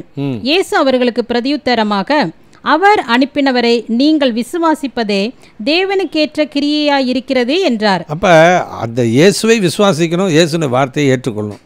இவங்க சுய அதாவது இவருடைய சுய ஞானத்தை சார்ந்து, உலக ஞானத்தை சார்ந்து என்ன பண்ணுறாங்க, இவன் எப்படி நமக்கு இந்த மாம்சத்தை புசுக்கி கொடுப்பான் என்று அவர்களுக்குள்ளே என்ன ஆச்சு, வாக்குவாதம் உண்டாச்சு. அதனால் இன்றைக்கி என்ன பண்ண அடுத்தது இப்போ இந்த விதமாக அவர்கள் இப்படி சொல்லப்போனால் அவருடைய அவிவிசுவாசம், அவருடைய அவிவிசுவாசத்தினுத்தவை அவர்கள் சத்தியத்தை அறியாமல் போகிறபடினால தான் இந்த வாக்குவாதங்கள் உண்டாகிறது. இப்போ ஆண்டவர் என்ன பண்ணுகிறார், அதே 6ஆம் அதிகாரத்தை வாசிக்கும்போது 54வது வசனத்திலிருந்து வாசிக்கலாம். 6:54, ஜான் சாப்டர் 6:54. என் மாம்சத்தை புசித்து என் இரத்தத்தை பானம் பண்ணுகிறவனுக்கு நித்திய ஜீவன் உண்டு. நான் அவனை கடைசி நாளில் எழுப்புவேன். என் மாம்சம் மெய்யான போஜனமாயிருக்கிறது, என் ரத்தம் மெய்யான பானமாயிருக்கிறது. இப்போ ஆண்டவர் என்ன சொன்னார், நான் தான் வானத்தில் இருந்தீங்க நான் அப்பன்னு அவர் சொல்லிட்டார். அதுக்கே வாக்குவாதம். இப்போ அதை அவர்கள் விசுவாசியாமல் போனபடினாலே இப்போ இன்னும் ஆண்டவர் அது விளக்கமாக சொல்கிற மாதிரி சொல்லும்போது அவர்களுக்கு இன்னும் இருதயம் கடினமாகிறது. இதுதான் ஒரு அவிசுவாசினுடைய நிலைமை. இப்படி தான் இருக்கும். ஆண்டவர் சொன்ன வார்த்தையை அப்படியே விசுவாசித்து ஏற்றுக்கொள்ளும். மரியாள் சொன்ன வார்த்தையை ஏற்றுக்கொண்டா, இது ஆண்டவருடைய அடிமை, இப்படி வார்த்தையின்படி ஆக கிடவது என்று சொல்லி சொன்னார்கள். விசுவாசித்தவளை பாக்கியவதை கர்த்தரால் அவளுக்கு சொல்லப்பட்டது நிறைவேறும். அதே மாதிரி கர்த்தருடைய வார்த்தை என்ன சொல்கிறதோ அதை நான் விசுவாசித்து அதை ஏற்றுக்கொள்ளணும். அதை எப்படி என்ன ஏது அப்படி சொன்னாக்கா ஒருபோது நம்முடைய வாழ்க்கையிலே நாம் அதை புரிந்து கொள்ளவும் முடியாது, அந்த பயனை நாம் அடையவும் முடியாது. இயேசுடைய ஊழியத்தினாலே நமக்கு எந்த பிரயோஜனம் இல்லாமல் போய்விடும். ஏன்னா நமக்கு ஒரு இருக்கிறார் தேவன் வலது பார்சத்திலே. நாம் தவறு செய்தால் அவர் நமக்காக பிதாவிடத்தில் பரிந்து பேசுகிறார். இல்லாவிட்டால் அவன் தவறு செய்த காரியங்களுக்கு அவன் தண்டனை பெற்று தான் ஆக வேண்டும். 1 யோவான் 1ஆம் அதிகாரம் 7, 8, 9, 10 வசனம் வாசிப்போம். 1 ஜான் சாப்டர் 1 verses 7 to 10. அவர் ஒளியில் இருக்கிறது போல நாமும் ஒளியிலே நடந்தால் ஒருவரோடு ஒருவர் ஐக்கியப்பட்டிருப்போம். அவருடைய குமாரனாகிய இயேசு கிறிஸ்துவின் இரத்தம் சகல பாவங்களையும் நீக்கி நம்மை சுத்திகரிக்கும். நமக்கு பாவமில்லை என்போமானால் நம்மை நாமே வஞ்சிக்கிறவர்களாய் இருப்போம், சத்தியம் நமக்குள் இராது. நம்முடைய பாவங்களை நாம் அறிக்கையிட்டால் பாவங்களை நமக்கு மன்னித்து எல்லா அநியாயத்தையும் நீக்கி நம்மை சுத்திகரிப்பதற்கு அவர் உண்மையும் நீதியும் உள்ளவராயிருக்கிறார். நாம் பாவம் செய்யவில்லை என்போமானால் நாம் அவரை பொய்யராக்குகிறவர்களாயிருப்போம், அவருடைய வார்த்தை நமக்குள் இராது. கர்த்தருக்கு சோத்திரம். நிறைய பேர் என்ன பண்ணுறாங்க, உத்தம மனசா மந்திரன்னு சொல்லி தன் பாவங்களுக்காக என்ன பண்ணுறாங்க, மனசாப்படுகிறவர்கள் இருக்கிறார்கள். சிலர் தங்களுடைய வாழ்க்கையில் பொதுவாக என் பாவமே பெரும்பாவம் என்று பொதுவாக சொல்லிவிடுகிறார்கள். என் சிந்தனையினாலும் சொல்லாலும் செயலாலும் கடமையில் தவறினாலும் பாவம் செய்யுன்னு சொல்லிவிட்டு போயிடுறாங்களே ஒழிய என்ன பாவம் செய்தோம் என்ன சென்று அறிக்கை எடுக்கிறது இல்லை. ஒருவனுக்கு ஒரு தண்டனை கொடுக்குறோன்னாக்கா என்ன பாவம் செய்கிறானா அதற்கு ஏற்பதான் தண்டனை ஒருவனுக்கு கிடைக்கும். அதனால் அதற்கு தண்டனைக்கு அந்த அவன் செய்த தவறுக்கு ஏற்ற தண்டனை தான் கொடுக்கப்படும், அதான் நீதி. ஆனால் இவர்கள் பொதுவாக சொல்லி விடுகிறபடினாலே பொதுவான மன்னிப்பு அந்த மாதிரிலாம் ஒன்றும் கிடையாது. நம்முடைய வாழ்க்கையில் வாசிக்கிறேன் 28 நீதிமொழி 28:13 வாசிக்கிறேன். தன் பாவங்களை மறைக்கிறவன் வாழ்வடைய மாட்டான், அவைகளை அறிக்கை செய்து விட்டு விடுகிறவன் இரக்கம் பெறுவான். அதனால் இயேசு சொல்கிறார், பழியல்ல இரக்கத்தை விரும்புகிறேன் என்பது கருத்தை இன்னதென்று போய் கற்றுக்கொள்ளுங்கள் என்று சொல்கிறார். அதுதான் அந்த வசனத்தை வாசிக்கிறேன். இப்போ நம் பலவீனத்தினாலே அவன் தவறு செய்து விடுகிறான். இந்த உலகத்தில் அவன் நம்முடைய வாழ்க்கையிலே ஆத்மாவை உயிர்ப்பித்து விட்டார், ஆண்டவரோடு அந்த உறவு ஏற்பட்டு விட்டது. ஆனால் இந்த உலகத்தின் அதிபதி பிசாசு அவனை சோதிக்கிறான். இந்த உலகத்தின் அதிபதி இந்த உலகத்தில் பொல்லாங்கனுக்குள் கிடக்கிறது. அவனுடைய சரீரம் அதே பழைய சரீரம்தான். இந்த சோதனைகள் அவனுடைய வாழ்க்கையில் வருகிறபடினாலே சில பலவீனத்தின் நிமித்தமாய் அவன் தவறு செய்து விடுகிறான், பாவம் செய்து விடுகிறான். இப்போ இயேசு அவர் தாமே சோதிக்கப்பட்டு பாடுபட்டபடினாலே சோதிக்கப்பட்டவர்களுக்கு உதவி செய்ய அவர் வல்லவராயிருக்கிறார். அப்போ என்ன பண்ணணும், அவருடைய உதவியை நாடணும். அதான் அந்த ஒரு எபிரேயர் 4:15 வாசிக்கிறோம். நம்முடைய பலவீனங்களை குறித்து பரிதபிக்கக்கூடாத பிரதான ஆசாரியர் நமக்கு இராமல் எல்லா விதத்திலும் நம்மை போல சோதிக்கப்பட்டும் பாவம் இல்லாதவருமாக இருக்கிற பிரதான ஆசாரியர் நமக்கு இருக்கிறார். அப்போ அவர் இருக்கும்போது என்ன பண்ணணும், நம்முடைய வாழ்க்கையிலே நாம் இரக்கத்தை பெறவும். அப்போ இரக்கத்தை பெற்றுக்கொள்வதற்கு ஒரே வழி என்ன, தன் பாவங்களை மறைக்க வாழ்வடைய மாட்டான், அவைகளை அறிக்கை செய்து விட்டுவிட வேண்டும். அந்த விட்டு விடுகிறவன் தான் இரக்கம் பெறுவான். சும்மா சொல்லிவிட்டு மனசாப்பட்டு போகிறது புண்ணியம் இல்லை. சத்தியம்னா அதான் சத்தியம். உலகத்தில் இருக்கிற படிப்புக்கு கொடுக்குற கவனம் கூட இன்றைக்கி கொடுக்கறதில்ல. என் வேதத்தின் மகத்துவங்களை அவர்கள் எழுதி கொடுத்தேன், அவர்களோ அதை அந்நிய காரியமாக எண்ணுகிறார்கள். இந்த இயேசுனுடைய ஊழியத்தை பயன்படுத்தி கொள்கிறவர்கள் உலகத்தில் மிக மிக சொற்பம். இடுக்கமான வாசலை கண்டடைந்தவர் சிலர்.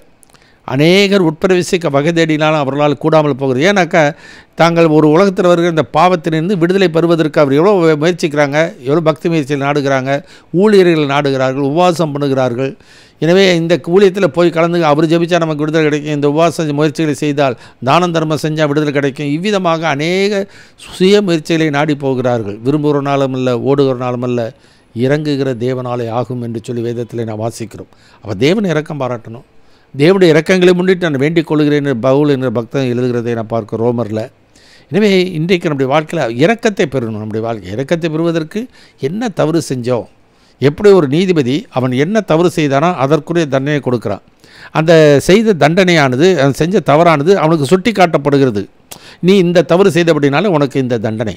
அதுபோல் நீதி உள்ள தேவனிடத்தில் நான் இந்த தவறு நான் செய்தேன், இந்த பாவம் நான் செய்தேன் என்று சொல்லி அவனிடத்தில் ஆண்டவரிடத்தில் அறிக்கை செய்யணும். இன்றைக்கி மனிதனிடத்தில் அறிக்கை செய்து விடுகிறதுனால நம்முடைய பாவம் மன்னிக்கப்பட முடியாது. சங்கீதம் 32 சங்கீதத்தில் வாசிக்கும்போது இப்படி வாசிக்கிறோம். 34 சங்கீதத்தில் முதல் வசனம் வாசிக்கிறோம். சங்கீதம் 34:1 வாசிப்போம். கர்த்தரை நான் எக்காலத்திலும் ஸ்தோத்தரிப்பேன், அவர் துதி எப்போதும் என் வாயில் இருக்கும். கர்த்தருக்குள் என் ஆத்துமா மேன்மை பாராட்டும், சிறுமைப்பட்டவர்கள் அதை கேட்டு மகிழ்வார்கள். எனவே சிறுமைப்பட்டவன், நம்முடைய வாழ்க்கை நொறுக்கப்பட்டவன், கைவிடப்பட்ட நிலைமையில் இருக்கவன் அதை கேட்டு மகிழ்வான். எப்போதும் கர்த்தர் நமக்காக இடத்துல நான் எப்போதும் கர்த்தரை எனக்கு முன்பாக வைத்து நான் நோக்குகிறேன் என்று சொல்கிறார். 32 சங்கீதம் 1 வசனம் வாசிக்கலாம். Psalm number 32 verse 1 onwards. எவனுடைய மீறுதல் மன்னிக்கப்பட்டதோ, எவனுடைய பாவம் மூடப்பட்டதோ அவன் பாக்கியவான். எவனுடைய அக்கிரமத்தை கர்த்தர் எண்ணாதிருக்கிறாரோ, எவனுடைய ஆவியில் கபடம் இல்லாதிருக்கிறதோ அவன் பாக்கியவான். நான் அடக்கி வைத்த மட்டும் நித்தம் என் கதறுதலினாலே என் எலும்புகள் உலர்ந்து போயிற்று. இரவும் பகலும் என்மேல் உம்முடைய கை பாரமாயிருந்ததினால் என் சாரம் உஷ்ணகால வறட்சி போல வறண்டு போயிற்று. நான் என் அக்கிரமத்தை மறைக்காமல் என் பாவத்தை உமக்கு அறிவித்தேன். என் மீறுதல்களை கர்த்தருக்கு அறிக்கையிடுவேன் என்றேன். தேவரீர் என் பாவத்தின் தோஷத்தை மன்னித்தீர். எனவே ஆண்டவர் தான் மன்னிக்கிறவர், ஆண்டவர் தான் நியாயாதிபதி. எனவே நம்முடைய பாவங்களை என்னென்ன பாவம் செஞ்சேன், எப்படி செஞ்சேன்னா ஆண்டவர்கிட்ட தான் அறிக்கையிடணும். அவர் இன்றைக்கு உயிரோடு தான் இருக்கிறார். அவர் இறந்து போனவர் அல்ல, மரித்து உயிரோடு எழுந்தவர். அவர் நேற்றும் என்று மாறாதவர். அவர் ஒருவனை விடுதலை ஆக்குவதற்கு அவரை தவிர வேறு யாரும் இல்லை, நீதி உள்ளவர். அதுதான் ரோமர் 7 அதிகாரத்தை வாசிக்கிறோம். நிர்பந்தமான மனிதன் நான், யார் என்னை விடுதலை ஆக்க முடியும்? இயேசு குமாரன் விடுதலை ஆக்கினால் மெய்யாகவே விடுதலை ஆவீர்கள் என்று சொல்லி அந்த இயேசு தான் நமக்காக மரித்தவர், அவரே எழுந்தும் இருக்கிறவர், அவரே தேவனுடைய வலது பார்சத்தில் வீற்றிருக்கிறவர். நமக்காக நம்முடைய வாழ்க்கையிலே அந்த மத்தியஸ்தராக இருந்து நமக்காக பாவ பரிகாரம் செய்கிறவர். 1 யோவான் 2 அதிகாரத்தில் 1-2 வசனத்தை இப்படி வாசிக்கிறோம். 1 John chapter 2 verses 1 and 2. என் பிள்ளைகளே, நீங்கள் பாவம் செய்யாதபடிக்கு இவைகளை உங்களுக்கு எழுதுகிறேன்.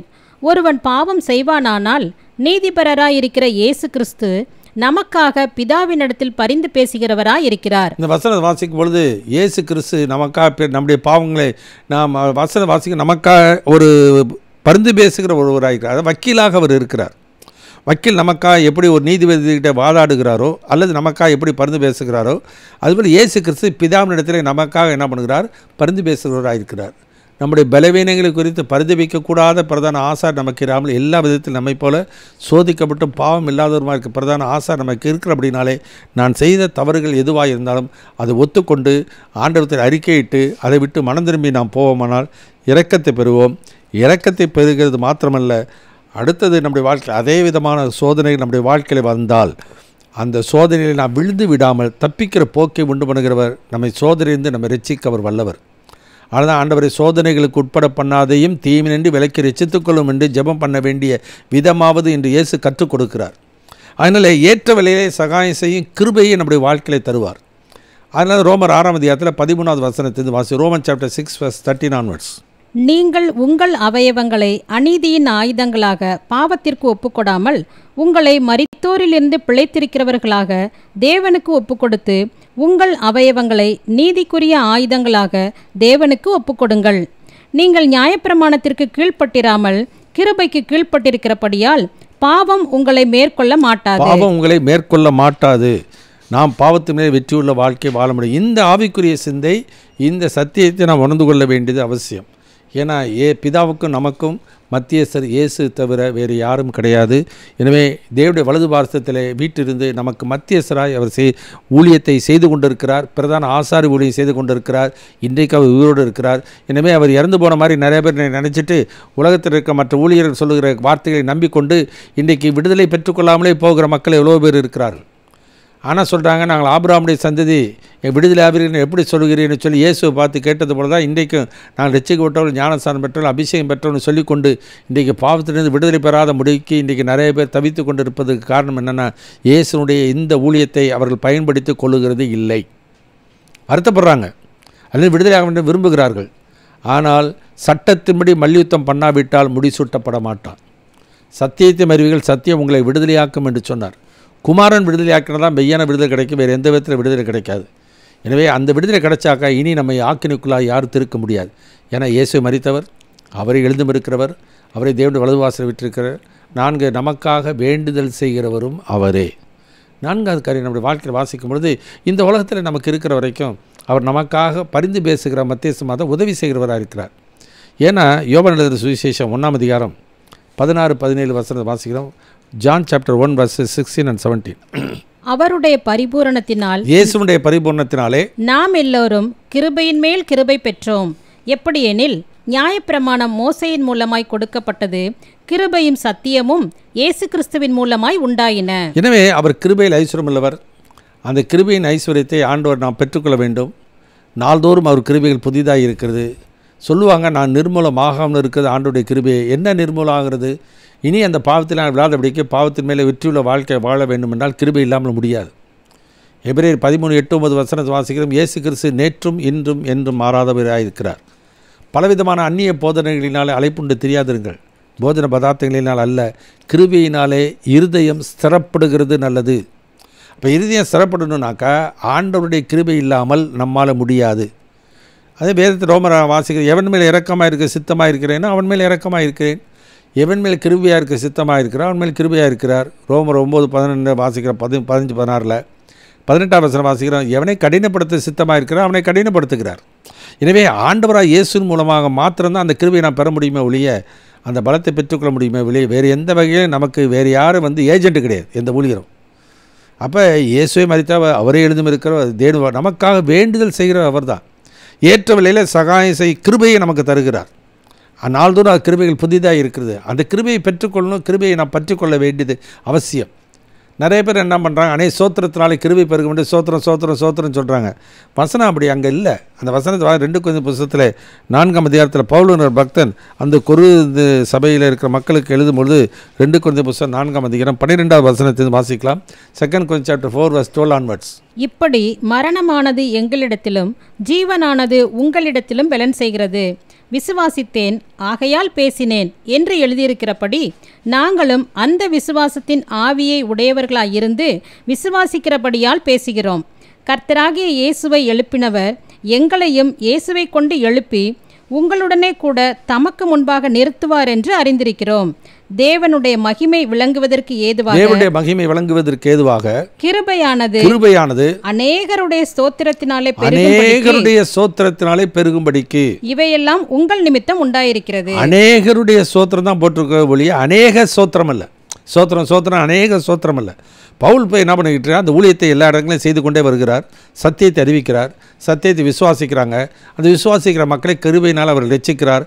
அடுத்த ஊரில் போய் சத்தியத்தை சொல்லுகிறார், அவங்க விசுவாசிக்கிறாங்க, கிருபையினால் ரட்சிக்கிறார். இதனால் விசுவாசத்தை ஆகையால் பேசுகிறேன். என்னன்னாக்கா, நாம் சத்தியத்தை சொல்லுவோம், ரட்சிப்பு கர்த்தருடையது. அவங்க விசுவாசித்தா ஆண்டுடைய கிருபையினால் ரட்சிக்கப்படுவார்கள். இந்த விசுவாசம் இருக்கிறபடினாலே விசுவாசித்தோம் ஆனால் பேசுகிறோம் என்று சொல்லி பேசிக்கொண்டே வருகிறார். இப்படி அந்த கிருபை விசுவாசிக்கிற மக்களையெல்லாம் ஆண்டவர் ரட்சித்து கொண்டே வருகிறபடினாலே அநேகர் ஆண்டவருக்கு என்ன பண்ணுறாங்க, நன்றி சொல்ல, ஆண்டவரே நீங்கள் ரட்சித்து அதற்காக உங்களுக்கு சோத்திரம், ஆண்டவரே உங்களுடைய இறக்கங்களுக்காக சோத்திரம் என்று சொல்லி என்ன பண்ண அநேகர் என்ன பண்ணுறாங்க, ஆண்டவருக்கு நன்றி செலுத்துகிறார்கள். இதை தான் அங்கே பவுல் சொல்லுகிறார் ஒழிய அநேக சோத்திரங்களை ரிப்பீட்டேஷன் திரும்ப சொல்லுகிறதெல்லாம் புறவினத்தாருடைய அஞ்ஞானிகள் செய்கிற ஒரு முறைமை. அந்த அஞ்ஞானிகளுடைய முறைமையின்படி நமக்கு ஆண்டவர் செய்கிறது இல்லை. புரியுங்களா? வெயின் ரெப்படிஷன் சொல்லுவாங்க. அந்த ரோமனுக்கு மத்திய சுவிசேஷம் 6ஆம் அதிகாரத்தில் நான் வாசிக்கும் பொழுது 6வது வசனத்திலிருந்து வாசிக்கிறோம். Matthew chapter 6 onwards. நீயோ ஜெபம் பண்ணும்போது உன் அறை வீட்டுக்குள் பிரவேசித்து உன் கதவை பூட்டி அந்தரங்கத்தில் இருக்கிற உன் பிதாவை நோக்கி ஜெபம் பண்ணு. அப்பொழுது அந்தரங்கத்தில் பார்க்கிற உன் பிதா வெளியரங்கமாய் உனக்கு பலனளிப்பார். அன்றியும் நீங்கள் ஜெபம் பண்ணும்போது அஞ்ஞானிகளைப் போல வீண் வார்த்தைகளை அலப்பாதையுங்கள். அந்த வார்த்தை அஞ்ஞானிகளைப் போல வீண் வார்த்தைகளை, அதாவது வெயின் ரெப்படிஷன், திரும்ப திரும்ப ஒரே வார்த்தை திரும்ப சொல்லிட்டு இருக்குது. அது ஜபமாலைன்னு சொல்லுவாங்க. அது எல்லா மதங்களிலும் அந்த மாதிரி அந்த இது மாலை உருட்டுறதெல்லாம் எல்லா மதங்களிலும் இருக்கிறத பார்க்க முடியும். வெயின் ரெப்படிஷன் சொல்லுவாங்க. அவரை சொல்லி கொண்டு இருக்காதீர்கள். அஞ்ஞானிகளைப் போல என்ன பண்ணாதீங்க, நீங்கள் வீண் வார்த்தைகளை அலப்பாதேயுங்கள். ஏன்னா அவர்கள் என்ன அதிக வசனிப்பினாலே தங்கள் ஜெபம் கேட்கப்பட்டது என்று நினைக்கிறார்கள், ஆனால் கேட்கப்படாது. ஏன்னா மனிதன் ஆண்டவர் உள்ளத்தை தான் பார்க்கிறார். அதனால் நம்முடைய செய்கைகள் அதிகமாக செய்வதனாலே ஆண்டவர் இறங்குவார் என்று சொல்லி ஒருபோதும் நம்முடைய வாழ்க்கையை அந்த அதிக ஜெபத்தினாலே ஆண்டவரை மயக்கிவிட முடியாது.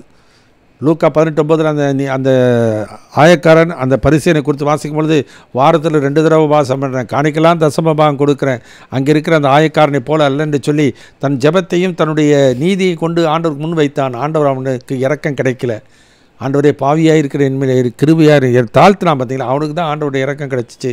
அவன் நீதிமான் ஆக்கப்பட்டு தன் வீட்டுக்கு போனான் என்று சொல்லி இயேசு சொல்லுகிறார். எனவே நமக்காக பரிந்து பேசுகிறவர் ஆண்டவர் ஒருவர் தான், வேறு யாரும் இல்லை. அந்த கிருபை இயேசுவின் மூலமாக தான் நமக்கு கிடைக்கும். வேறு எந்த விதத்திலும் நமக்கு அந்த கிருபை கிடைக்கவே கிடைக்காது. ஏன்னா கிருபையில் ஐஸ்வர்யம் உள்ளவர். ஏன்னாக்கா இயேசு பிதானத்தில் நமக்காக பரிந்து பேசி கொண்டு இருக்கிறவர். எபிரேயர் 10ஆம் அதிகாரம் 19ஆம் வசனத்தை வாசிப்போம். Hebrew chapter 10 verses 19 to 22. ஆகையால் சகோதரரே, நாம் பரிசுத்த ஸ்தலத்தில் பிரவேசிப்பதற்கு இயேசுவானவர் தமது மாம்சமாகிய திரையின் வழியாய் புதிதும் ஜீவனுமான மார்க்கத்தை நமக்கு உண்டு பண்ணினபடியால் அந்த மார்க்கத்தின் வழியாய் பிரவேசிப்பதற்கு அவருடைய இரத்தத்தினாலே நமக்கு தைரியம் உண்டாயிருக்கிறபடியினாலும் தேவனுடைய வீட்டின் மேல் அதிகாரியான மகா ஆசாரியர் நமக்கு ஒருவர் இருக்கிறபடியினாலும் துர்மனசாட்சி நீங்க தெளிக்கப்பட்ட இருதயம் உள்ளவர்களாகவும் சுத்த ஜலத்தால் கழுவப்பட்ட சரீரம் உள்ளவர்களாயும் உண்மையுள்ள இருதயத்தோடும் விசுவாசத்தின் பூரண நிச்சயத்தோடும் சேரக்கடவோம். ஆண்டோடைய சமூகத்திலே சேரக்க வேண்டியது அவசியம். கிருபாசன தண்டையிலே கிட்டி சேர வேண்டியது அவசியம். ஏனெனில் நமக்காக பிதானத்தில் பரிந்து பேசுகிற ஒருவர் இருக்கிறார். அவர் மூலமாக அந்த கிருபியை நாம் பெற்றுக்கொள்ள முடியும். அப்படி கிருபியை பெற்றுக்கொள்வது மாத்திரமல்ல, நமக்கு வருகிற சோதனை பாடுகளிலிருந்து அவர் ஒருவரை நம்ம தப்பிக்கிற போக்கை உண்டு பண்ணுகிறவர். அதாவது 1 Corinthians 10:13 வாசிக்கிற, மனிதனுக்கு நேருகிற சோதனை இல்லாமல் வேறே சோதனை நேடுகிறதில்லை. ஆனால் தேவன் உண்மையில் ஒரு இருக்கிறார். நம்முடைய திராணிக்கு மேலாக சோதிக்கப்படுவதற்கு அவர் இடம் கொடாமல் சோதனையை தாங்கத்தக்கதாக சோதனையோடு கூட தப்பிக்கிற போக்கை உண்டு பண்ணுகிறவராக இருக்கிறார். எனவே ஏற்ற வேளையிலே அந்த உதவியை நமக்கு ஆண்டு செய்கிறார். ஏற்ற வேளையில் நம்ம கிருபையை அருளுகிறார். அவர் கிருபையில் ஐஸ்வர்யம் உள்ளவர். பாவம் பெருகிற இடத்துல கிருபையை அதிகமாக பெருக செய்கிறபடியினாலே அந்த கிருபையினாலே இருதயம் சிறப்படும் பொழுது அந்த பாவத்தில் விழாமல் விடுதலையின் வாழ்க்கையிலே நாம் நிலைத்திருக்க முடியும். நிர்பந்தமான மனிதன் நான். யார் என்னை விடுதலை செய்ய முடியும்? இயேசு ஒருவரே அதை செய்ய வல்லவர். அந்த இயேசுவை நமக்காக மரித்தவர், அந்த இயேசுவை எழுதும் இருக்கிறவர், அந்த இயேசுவை தேவ வலது பாசை வீட்டிருக்கிறவர், அந்த இயேசுவை நமக்காக பிதானத்திலே பரிந்து பேசுகிறவராக இருக்கிறார். பரிந்து வைக்கக்கூடிய பிரதான ஆசாரியராய் இன்றைக்கு ஊழியம் செய்து கொண்டிருக்கிறார். எனவே அந்த ஊழியத்தை நம்முடைய வாழ்க்கையை பயன்படுத்தி அவருடைய கிருபையை பற்றி கொண்டு அவருக்கு பிரியமான வாழ்க்கை வாழ்வோமானால் ஆக்கினைக்குள்ளாக நாம் தீர்க்கப்பட மாட்டோம். கண்களை மூடுவோம், நாம் ஜெபிக்கலாம். எங்கள் அன்பின் பரம தகப்பனே, முத்துதிக்கிறோம் ஐயா, சோத்திருக்கிறோம். இன்றைக்கு நான் தியானித்த வேத பகுதிகளுக்காக நன்றி செலுத்துகிறேன் ஐயா. இந்த உலகத்திலே எங்கள் மேலே வைத்த அன்பு நிமித்தமாய் எங்கள் வாழ்க்கையிலே எங்களுக்காக நீர் ஆண்டவரை அடிக்கப்பட்டீர். எங்களுக்காக மரணத்தை ஜெயித்து உயிர்த்தெழுந்த ஜீவனுள்ள நம்பிக்கை கொடுத்து விட்டீர். எங்களுக்காக தேவனுடைய வலது பாசத்தில் வீட்டிலிருந்து எங்களுக்காக ஆண்டவரே மத்தியஸ்தராக இருக்கிறீர். அது மாத்திரமல்ல, எங்களுக்காக பிதானத்தில் பரிந்து பேசி நன்மையான ஈவுகளை நாள்தோறும் எங்களுக்கு தருகிறவர். கிறிஸ்துவனுடைய ஈவின் அளவுக்கு தக்கதாக நம்மில் அவனவனுக்கு கிருபை அளிக்கப்பட்டிருக்கிறதே என்று சொன்னபடியே அந்த கிருபையின் ஐஸ்வர்யத்திலிருந்து நாங்கள் ஆண்டவரை பெற்று அந்த சுதந்திரத்தில் பங்கடைய எங்களுக்கு உதவி செய்கிறீர். அதற்கு நன்றி. இனி நாங்கள் பாவத்தில் விழாதபடிக்கு எங்களுக்கு ஆலோசனையை தருகிறவர், அந்த ஞானத்தை தருகிறவர், அந்த விவேகத்தை தருகிறவர், அந்த புத்தியை தருகிறவர், அதற்குரிய பலத்தை எங்களுக்கு தருகிற தேவனாக இருக்கிறபடினாலே நன்றியோடு துதிக்கிறேன். அவன் சோத்திருக்கிறோம்.